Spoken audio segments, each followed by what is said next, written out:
Progressão dos espíritos. Os espíritos são bons ou maus por natureza, ou são eles mesmos que se melhoram? São os próprios espíritos que se melhoram, e melhorando-se passam de uma ordem inferior para outra mais elevada. Dos espíritos, uns terão sido criados bons e outros maus? Deus criou todos os espíritos simples e ignorantes, isto é, sem saber. A cada um deu determinada missão com o fim de esclarecê-los e de os fazer chegar progressivamente à perfeição, pelo conhecimento da verdade, para aproximá-los de si. Nesta perfeição é que eles encontram a pura e eterna felicidade. Passando pelas provas que Deus lhes impõe, é que os espíritos adquirem aquele conhecimento. Uns aceitam submissos essas provas e chegam mais depressa à meta que lhes foi assinada. Outros só a suportam murmurando e, pela falta em que desse modo incorrem, permanecem afastados da perfeição e da prometida felicidade. Segundo o que acabaste de dizer, os espíritos, em sua origem, seriam como as crianças, ignorantes e inexperientes, só adquirindo pouco a pouco os conhecimentos de que carecem, percorrendo as diferentes fases da vida? Sim, a comparação é boa. A criança rebelde se conserva ignorante e imperfeita. Seu aproveitamento depende da sua maior ou menor docilidade. Mas a vida do homem tem um termo, ao passo que a dos espíritos se prolonga ao infinito.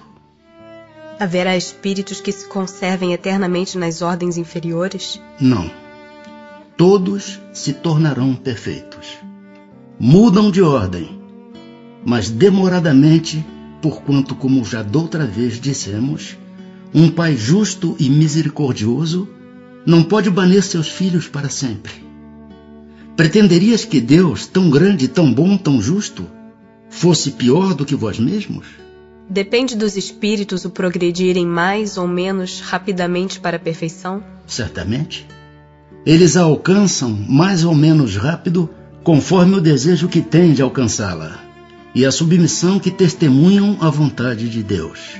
Uma criança dócil não se instrui mais depressa do que outra recalcitrante? Podem os espíritos degenerar? Não. À medida que avançam, compreendem o que os distanciava da perfeição. Concluindo uma prova, o espírito fica com a ciência que daí lhe veio e não a esquece. Pode permanecer estacionário, mas não retrocede. Não podia Deus isentar os espíritos das provas que lhes cumpre sofrer para chegarem à primeira ordem? Se Deus os houvesse criado perfeitos, nenhum mérito teriam para gozar dos benefícios dessa perfeição. Onde estaria o merecimento sem a luta? Demais, a desigualdade entre eles existente é necessária às suas personalidades. Acresce ainda que as missões que desempenham nos diferentes graus da escala estão nos desígnios da providência para a harmonia do universo. Todos os espíritos passam pela fieira do mal para chegar ao bem? Pela fieira do mal, não. Pela fieira da ignorância. Por que é que alguns espíritos seguiram o caminho do bem e outros o do mal? Não têm eles o livre-arbítrio?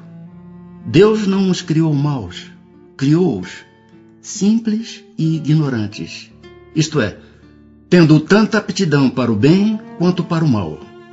Os que são maus, assim se tornaram por vontade própria.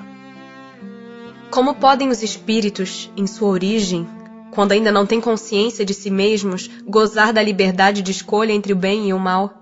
Há neles algum princípio, qualquer tendência que os encaminhe para uma senda de preferência a outra?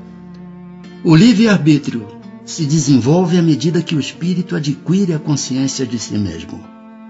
Já não haveria liberdade desde que a escolha fosse determinada por uma causa independente da vontade do espírito. A causa não está nele, está fora dele, nas influências a que cede em virtude da sua livre vontade. É o que se contém na grande figura emblemática da queda do homem e do pecado original. Uns cederam à tentação, outros resistiram.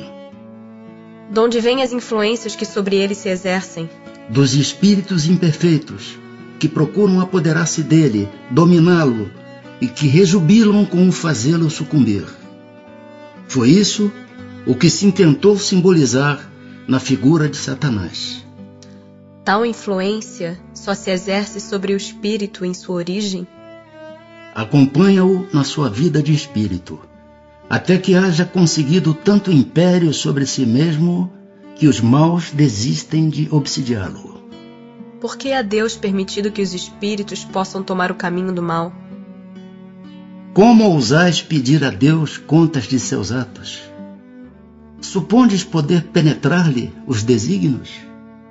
Podeis, todavia, dizer o seguinte: a sabedoria de Deus está na liberdade de escolher, que Ele deixa a cada um, porquanto assim, cada um tem um mérito de suas obras.